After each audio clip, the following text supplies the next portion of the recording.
Well, in this video, we're going to be talking about alternatives, like if you don't want chickens. So, other meat sources. So, they were going to be two different ones, rabbits and Quail. quail. Yep. Yeah. And these could be, apart from chickens. Like if you don't want to do chickens or whatever, you don't have the space for chickens. These are both just a little bit, I guess, smaller space-wise in terms of the space that they take up. And then also just raising them in a suburban setting or that type of thing. The reason that we really, really appreciate the rabbits is because sometimes cities will have a clause or something in their code that says no farm animals or that type of thing, but you can have pets like dogs or cats, rabbits, guinea pigs, those types of things. And so with the rabbits, you can have them as pets and still just have a few rabbits and have them be also used for meat purposes. So, are we ready for our props? Oh, yes. Our props are here. Yep. So this is Pumpkin. So Pumpkin, can you get her a little bit closer, Maggie? So Pumpkin is a Palomino rabbit. She's a large rabbit. She's a very sweet rabbit, actually. And so she's a pet right now, so she's not going to be included in what we're talking about. Just plug your ears, Pumpkin.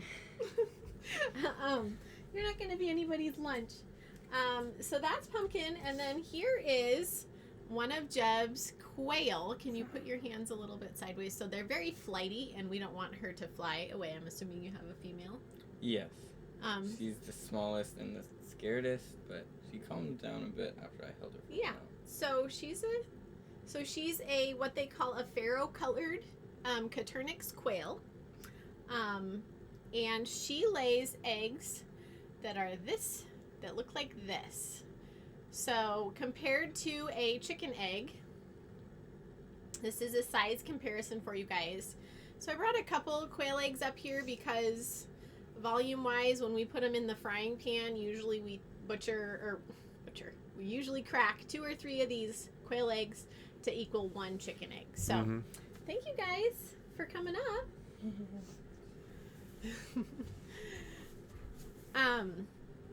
So super fun. So we just wanted to talk about other meat sources that you might be able to do from your home if you don't want chickens, or if they don't allow chickens, for whatever reason. So the quail you can use as meat. You can also use for the eggs. So you can go either way with quail. The rabbit eggs we don't recommend consuming. No. Those are they're normally too much chocolate in those.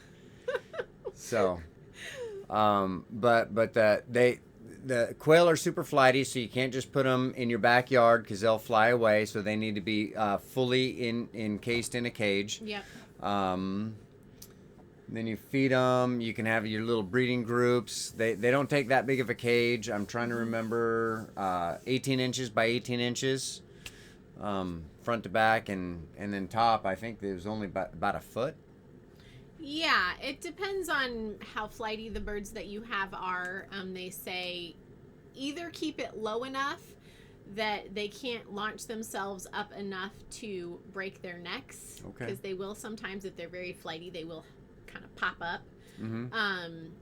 And that can happen. So either have it be so high that they can fly or get some flight going, or have it so low that they can't injure themselves. So that's the recommendation on that. Yep. And when it comes to rabbits, now this rabbit that we have here, that was just a pet, but we used to breed rabbits for showing and then also for food. So you can go either way with that. But sorry.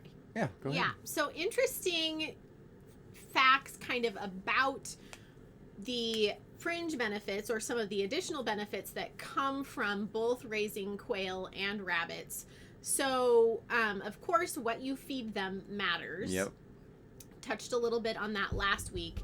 But the nutrient profile on a chicken egg versus a quail egg is pretty significantly different. And I can't remember, I should have looked it up before we jumped on here, but I'm pretty sure the quail egg has something like 60% more protein in it than a chicken egg. And I can look up that for you guys and pop it in the comments, but it's pretty significant. Just the nutrition that you can get from just one tiny little quail egg. Mm-hmm. And similarly with rabbits, rabbit is a very lean meat. Mm-hmm. And so this might be I might be at a different level than some of you. So hear me when I say this. Butchering a chicken versus butchering a rabbit, Mm-hmm. I would choose butchering a rabbit every single time, because when you butcher a rabbit, you skin the animal. And this is bearing in mind that we raise these animals with love and care, Mm-hmm. knowing that some of them, or the majority of them, are going to feed our families. And so that is the purpose behind why we do this. And so knowing that that's the purpose, and we can still love them and snuggle them and care for them really well, and then we can also put them on our table, is a very I guess it's just a really cool way in my mind. I love being able to feed my family start to finish. Like, it's really incredible, and I can do it in my backyard. So butchering. And what's cool about the rabbits too is they do breed quite often. So depending on how often you want to do it, you always have little baby rabbits, and they're super cute and all that stuff. And I know Maggie, she used to go in, and I mean, she was 5-6 years old. She'd go in, hey, can I hold some rabbits? Absolutely. Yes. And part of the reason that you want them handled is so they get used to being handled, so that way anytime you got to trim their nails or go into the cage or anything like that, they're used to being moved around by humans. So yeah, having the little kids handle them as much as possible is actually a really good thing for the rabbit.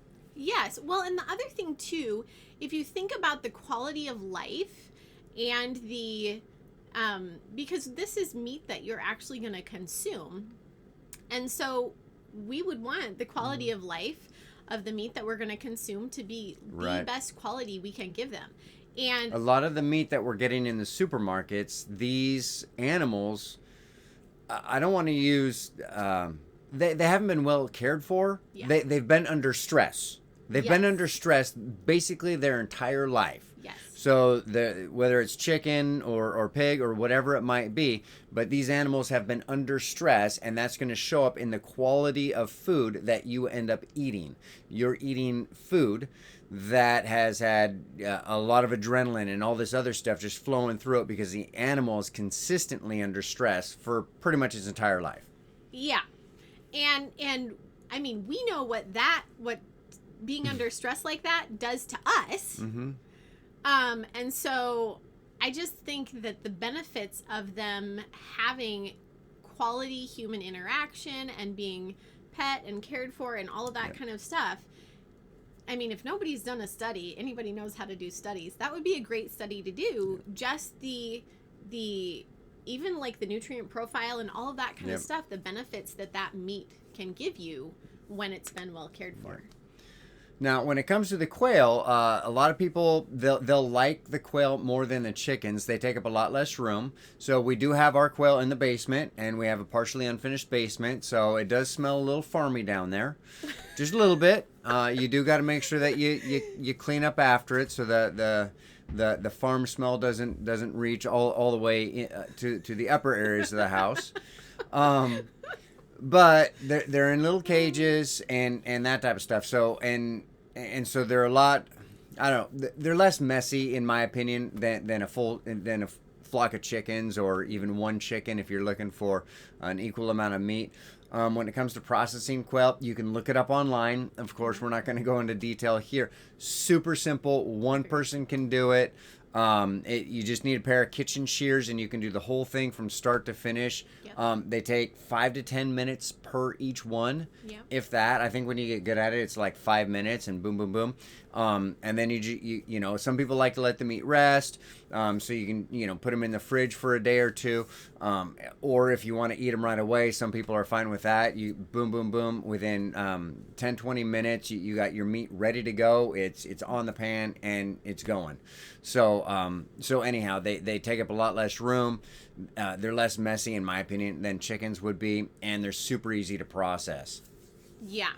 Well, and one of our favorite things to do with the quail is when we butcher a fairly decent sized batch of quail, is to put those quail in a Ziploc freezer bag, and put our marinade or whatever we're going to do right in that freezer bag with the quail. So that way, when I go ahead and pull it out to let it thaw for supper, it's already like marinating. It's in that marinating process. And then with the rabbits, we have a couple really favorite recipes that we love to do with the rabbits. Yeah, rabbit roulade is our favorite one. However, there is a lot of prep with that one. So although it is very good, you got to work for it. Yeah. So it is like a high-end meal that you would prepare, like you would get at a high-end restaurant. Now, a lot of restaurants don't serve rabbit because people don't want to eat a cute bunny. Yeah. Which... They don't want to eat Bambi's little friend Thumper. Yeah. Anyways, but it's definitely one of our favorite family recipes. And it's basically just deboned rabbit with bacon, wrapped in bacon, and there's like herbs and cheese in the middle of it, and all rolled up into like a loaf. Yep. And then you slice it, and it's bacon, rabbit, herbs and cheese all in one slice. Yep, very good. Now, feed. Yes. So lots of different feed options. Like we talked last week, what you feed, what you eat matters because you are what you eat eats. Yep. Got it. Yes. Nailed it. But there are a ton of alternative things that you can use as a feed source or add to your feed. Now, with quail food, can I just get chicken feed and just give that to them? So you can, although it has to be a very high... Talk to the people, not to me.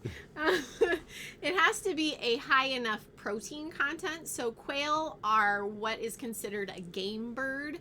And so they do require a higher protein content. Okay. Now you can supplement, say if you buy a chick crumble or a layer crumble, you can add in like sprouted peas or sprouted beans or something like that that's going to increase the protein content.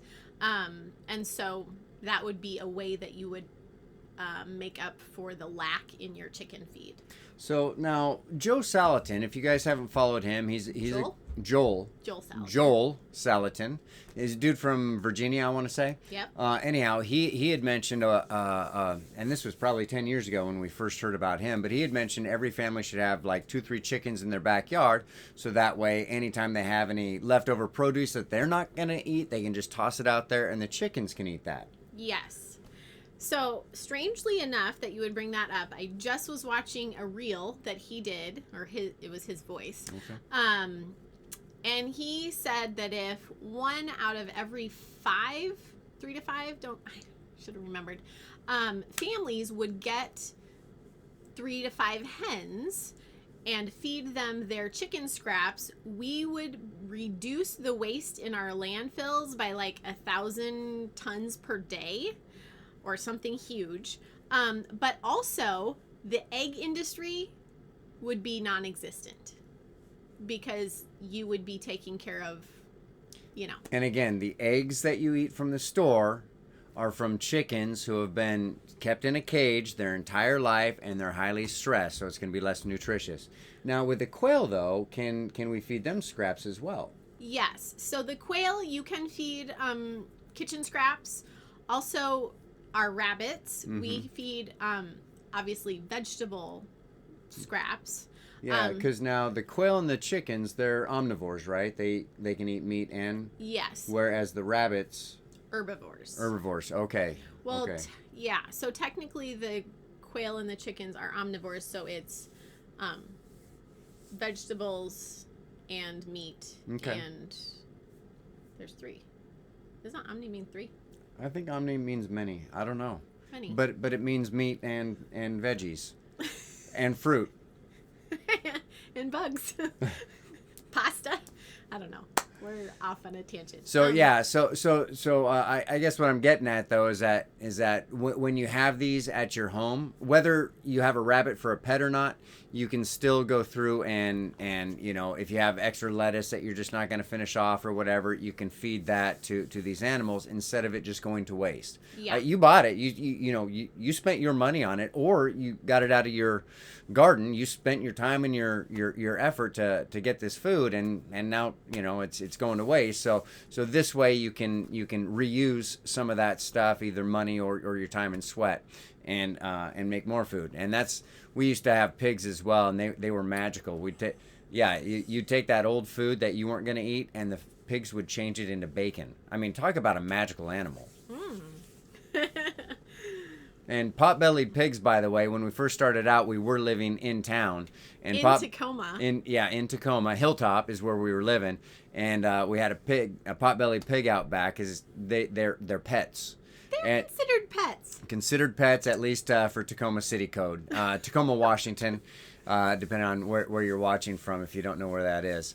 Anyhow, yeah, so that's how we started out with some of those. We had already had chickens, and then we did some pigs there. We grew them out, and then gave them all of our scraps, and they made bacon out of it. So it was amazing. It was amazing. Yep. Yeah, it was amazing because we had the pigs during the fall and winter, so it was after our garden had finished. Mm-hmm. So we just made them a pen in our garden area, and they tilled it all up. It was great. Yeah. Now be careful with that though. If you use a lot of straw for bedding, and you go through to rototill that up, that straw doesn't get all the way broken down inside of 6 months. So you're gonna have a fun time rototilling. So shavings would be my recommendation for bedding. It's like the Egyptians building the bricks. Oh yes. Yeah, they put the straw in there. They were soggy bricks too. So anyhow. Oh. Okay, so we quail, chicken, or quail and rabbits. What else? I feel like we've covered pretty much everything we wanted. So the rabbit, we touched on the cages, but there's a couple different options. Okay. So you can create what's called a rabbit tractor or a chicken tractor or a quail tractor. So basically what that means is it's a mobile cage device. So usually that means a bedding area or sleeping area, nesting box area, that type of thing, with a run attached. So an area that they can go around in and forage that's more like wire screened in, that type of thing. So if you're going to make a quail tractor, you need to have it all on one level, because quail, they're not smart enough to go up a ramp at night. So like our chickens, when we built their chicken tractors, we would have their laying box and their roost and everything up in an upper area, so that their whole floor space was a wired area, fencing area. Well, with around the outside? Yeah. Okay. It was enclosed. And with rabbits, I don't know. We had a rabbit tractor, but theirs was all on one level also, with nesting boxes in the end, because we did have some mamas have babies in there. Yeah, and that didn't go all the way to the ground though. That was up about 3.5 inches from the ground, so all their droppings would drop down, and sometimes we'd pick them up and we'd move them onto the grass, and they just chew on the grass too. Yeah, our rabbit tractor had a floor in it. Yep. Our chicken tractor did not. Yep, it was right on the ground there. So, because rabbits will dig. They will dig themselves a way out. So. Yep. Yeah. I don't know. Otherwise, do you guys have any questions? Anybody, like usual, drop your questions in the comments. If you have any questions for us. But yeah, we would highly, highly recommend raising rabbits and quail. for meat and eggs and that type of stuff. Yep. And the quail eggs, they do tend to be a little bit more difficult to crack than a chicken egg. Like the membrane in it doesn't let go quite as nicely. So that is going to be a learning curve. I do know they have little tools that you can get for making it a little bit easier to crack them. But again, feel free to hop online if you get a bug to look into it, and you can do your own research online. Yeah. The other thing too that Emma does, so Emma makes our breakfast every morning. So she will take a paring knife and she will just stab kind of straight through the middle, straight down, and then she will roll the knife just down this one side, creating a slice. And that seems to work really, really well because then you've sliced through half of the egg and it's enough to get the egg out of the shell. Yep, it's a different animal, so you got different strategies. And you never know, maybe you'll like that on your chicken eggs too when you try stuff them out like that. Yeah, maybe. And then next week, what are we gonna do? I think we're gonna do some gardening tips next week. So kind of going on the making your own food type thing. So we're gonna, and again, we're not we're just giving you our spin on how we do things here. Give you some ideas. Most of ours come from just collecting different other people's what they've gone through, and then some of our own trial and error. But that's what we'll be going over there. Yes, and in a couple weeks we will have baby quail and baby chicks. So we got our incubators going. Running. Yeah, well, with the chickens, what we like to do, and we're going to look at getting some of these, is Cochin chickens, the little Bantam Cochins. So they make really great pets. You know, if you got like a 4-H or you got a little one, it's going to be Maggie's little project there. She's going to take care of those. But what we do is we rent out her Banty Cochins because they like going broody a lot. And so instead of running the incubator, we'll be just putting, as soon as one goes broody and decides she wants to sit on some eggs, then we'll go ahead and plop some underneath her, and she'll just go through and hatch those out for us. Yeah. And so that way we don't have to mama them so much. The mom takes care of them, so you can have them in with general pop. The general population, instead of having them all separate, because you get, when you hatch them out, you got to keep the little baby ones, the juvenile ones, and the adult ones have all got to be separate. If not, the big ones pick on the little ones. So, but if you have a mama with them, she'll keep that from getting picked on. So you can kind of work it that way. So yeah, the Bantam Cochins were the ones that we are looking at getting, and they're just going to be our mamas, our little teeny mamas. So our baby mamas. Baby. Sorry. That's good. I like it. All right. Okay, cool. Well, see you guys next week. Yeah.